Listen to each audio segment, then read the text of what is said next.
அதே மாதிரி நாளைக்கு டாஸ் மிக முக்கியமானதுன்னு சொல்றாங்க. அதாவது கேப்டன்கள் போட்டி முடிஞ்ச வரைக்கும் டாஸ் எல்லாம் முக்கியம் இல்லை, அது ஒரு ஃபேக்டர் இருந்தாலும் நாங்கள் விளையாடுறதா முக்கியம் தாங்க. இருந்தாலும் அதை ஏற்றுக்கொண்டாலும் கூட டாஸ் ஜெயிப்பது என்பது சைக்கலாஜிக்கலாக ஒரு முக்கியமான. துபாய் போன்ற மைதானங்களில் வந்து நீங்கள் பார்த்தீங்கன்னா முதல்ல விளையாடுற அணிக்கு சாதகங்கள் அதிகம்.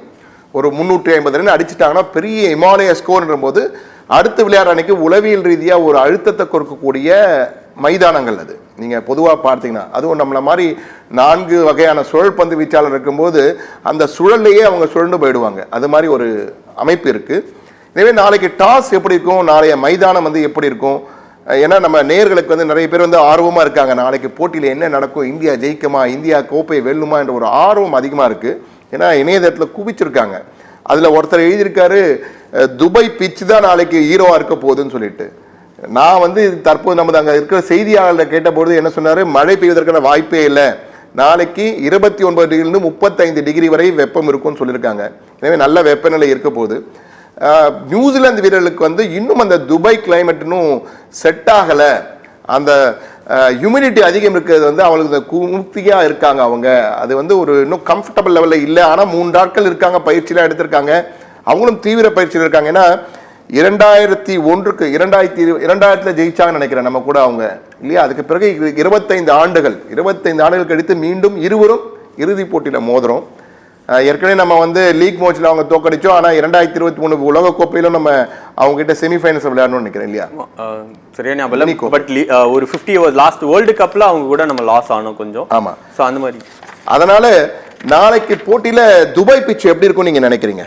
சார் பிட்ச் வந்து ரொம்பவே நாளைக்கு மேஜர் ரோல் கண்டிப்பாக ப்ளே பண்ணும். ஸோ அப்படி பார்க்கும்போது கொஞ்சம் ஸ்லோ, ஏன்னா நீங்கள் வெயில், ஸோ ஃபஸ்ட்டு ஆடுறவங்க வந்து பார்த்தீங்கன்னா சரியான வெயிலில் கொஞ்சம் பிட்ச் வந்து ரொம்ப ட்ரையாக இருக்கும். ஸோ அப்போது ஓப்பனிங் பேட்டிங் டாஸ் யார் ஜெயிச்சாலுமே, ஸோ நம்ம கன்சிஸ்டண்ட்டாக டாஸை லாஸ் பண்ணி, அது மேபி நம்மளுக்கு லக்காக இருக்குது.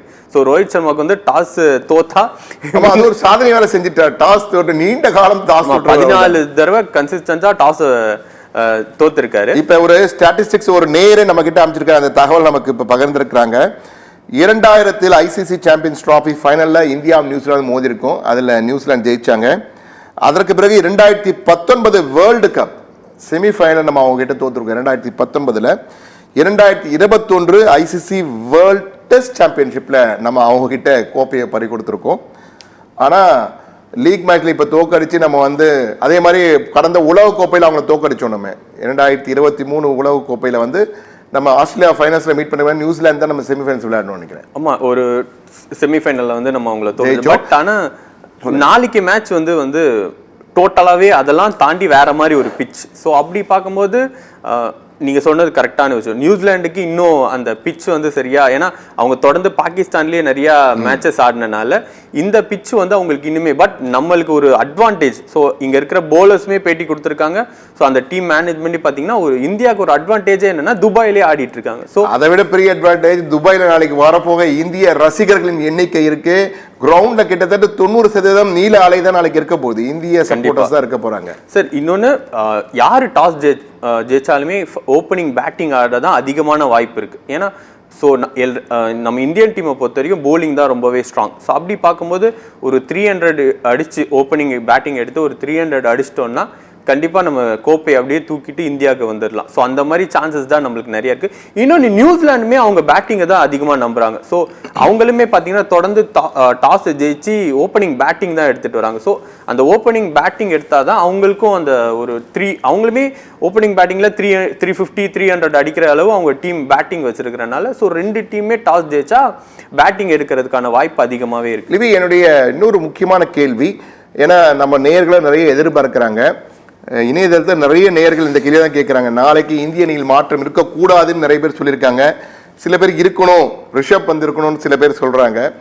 நியூசிலாந்து அணியில் மாற்றம் ஏதாவது இருக்குமா, புதிய வீரர்கள் நீங்கள் சொன்ன கான்வாய் வருவாரா என்றெல்லாம் ஒரு எதிர்பார்ப்புலாம் இருக்குது. எனவே சுருக்கமாக நேரடியான கேள்வி, நாளை இந்திய அணியில் என்ன மாற்றம், நியூசிலாந்து என்ன மாற்றம் இருக்குமா இருக்காதா? சார் நாளைக்கு பொறுத்த வரைக்கும் எனக்கு தெரிஞ்சு இந்தியன் டீமில் மாற்றம் வாய்ப்பே இல்லை.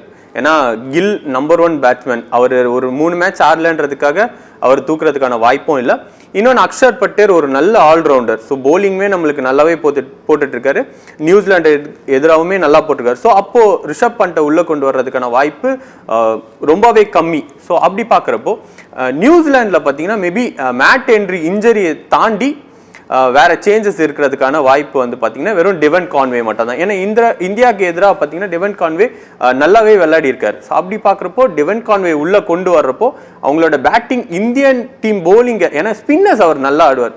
ஸோ கான்வே பொறுத்த வரைக்கும் பாலை நல்லா ஸ்டெம்புக்கு விட்டு ஆடக்கூடியவர். ஸோ அப்படி பார்க்கும்போது கான்வே, ரச்சின் ரவீந்திரா எல்லாம் சிஎஸ்கேக்கு தொடர்புனால நம்ம ஊர் பிளேயர்கள் மாதிரியே தெரியுறாங்க. உண்மையாவே சார் நாளைக்கு ஃபுல்லாவே இந்த சென்னை பாய்ஸ், இந்த 3 Chennai boys, Santner ex Chennai boy, இவங்க 2 பேருமே கரண்ட் சென்னை பாய்ஸ். இவங்க 3 பேரும் தான் நம்மளுக்கு இந்தியன் டீமுக்கு ஒரு பெரிய த்ரெட்டாவே இருக்காங்க. இல்லை, அவங்க சிம்ம சொப்பனமா இருக்கலாம், ஆனா வந்து இந்திய வீரர்கள் வந்து சிம்மமாவே மாற இருக்காங்க. அதனால சூரிய நடை, அதாவது மிகப்பெரிய நடை, வெற்றி நடையை சிங்க நடை போட்டுக் கொண்டிருக்கிறார்கள் இந்திய அணியினர் என்ற மாற்று கருத்தில்.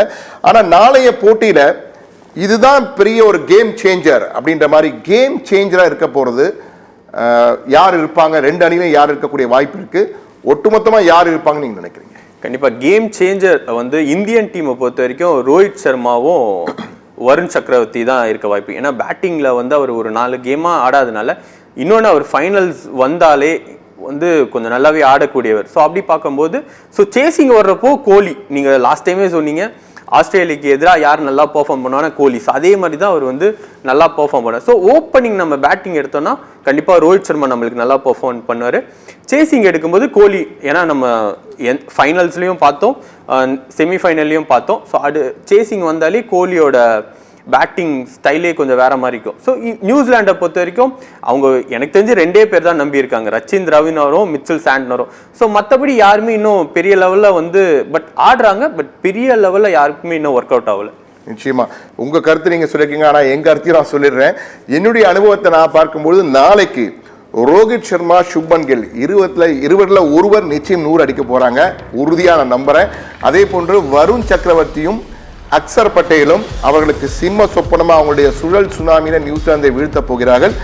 நியூசிலாந்தை பொறுத்த மட்டும் என்னுடைய கணிப்புல வில்லியம்சன் நாளைக்கு ஒரு 1/2 சதம் அடிப்பார். ஆனால் அந்த 1/2 சதம் அந்த அணிக்கு உதவாத நிலையில் தான் இருக்கும் என்பதுதான் என்னுடைய கணிப்பு. நாளைய போட்டி இந்திய அணிக்கு ஒரு வெற்றி, மிகப்பெரிய வெற்றியை தரக்கூடியதாக. இந்த மினி உலக கோப்பை 2 முறை நாம் ஜெயித்திருக்கோம். ஒரு முறை இலங்கையுடன் சேர்ந்து ஜெயித்தோம், ஒரு முறை தனியாக ஜெயித்திருக்கிறோம். எனவே 3வது முறையாக மினி உலக கோப்பை என்று அழைக்கப்படுகின்ற சாம்பியன்ஸ் கோப்பையை வெல்வதற்கான வாய்ப்பு இந்திய அணிக்கு பிரகாசமாக இருக்கின்றது என்னும் நம்பிக்கை.